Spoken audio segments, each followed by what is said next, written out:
Defending the Atlantic bastion is exceptionally difficult, and there's a massive gap, and the Russians know that, and they exploit it continuously, as we're seeing with how they're operating. There's an ongoing battle for supremacy in the Atlantic.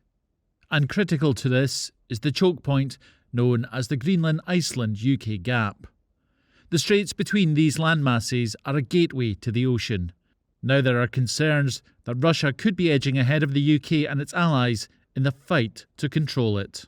It's chronic underinvestment by successive governments in defence over not the last 5 years, 10 years, 15 years, but the last 20, 25 years. And that's the price of peace, interestingly. You know, people get comfortable with peace and they go, why are we spending money on defence? But if you look through history, those that prepare for war generally have really good peace, and we haven't done that particularly. So there is a price, and the Russians are exploiting that. So how can the UK secure this strategically important area and prevent Russia from having the upper hand? All the Russians have done since 2005 onwards is invest in more and more submarines, increasing the pace of build, increasing the pace of operations, increasing their operational tempo, and we haven't been able to match that. And now it's come to this crux point when finally we realise that there's a real problem, we need to deal with it. And then how are we going to do that? Because the pace of build for an Astute class is ridiculously slow. You take into account, I mean, the 26th Virginia class was launched just recently, and we're still on hull 7 for Astute. It's just too slow.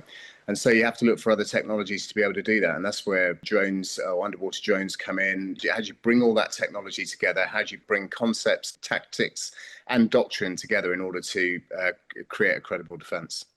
So, what is needed to make sure the UK can compete with its biggest current security threat in this vital gateway to the Atlantic? I think you're talking about an increase in maritime capability of 2 to 3 times what we have right now. Asset availability is the key thing with this. So if you turn around and say you have 7 Astutes, but 3 are in maintenance, 1 might be at sea, 1's under training, that doesn't leave many left. And this is the same with ships. So towed array frigates, there are less and less of those. The destroyers we have aren't towed array capable. They've got active sonar, but they don't have towed array. So the anti-submarine capability is far less than it should. If it was for me, I'd be turning around and saying we had 2-3 times the amount of maritime patrol aircraft that we've ordered. We'd have 3 to 4 times the amount of submarines that we have. And I'm not saying about having very expensive Astute class submarines, but some other submarines that can do anti-submarine warfare with loads of drones that are available. And then, of course, towed array frigates, you need more of those. And it's not just about the cat and mouse game between the submarine fleets in the Atlantic Ocean.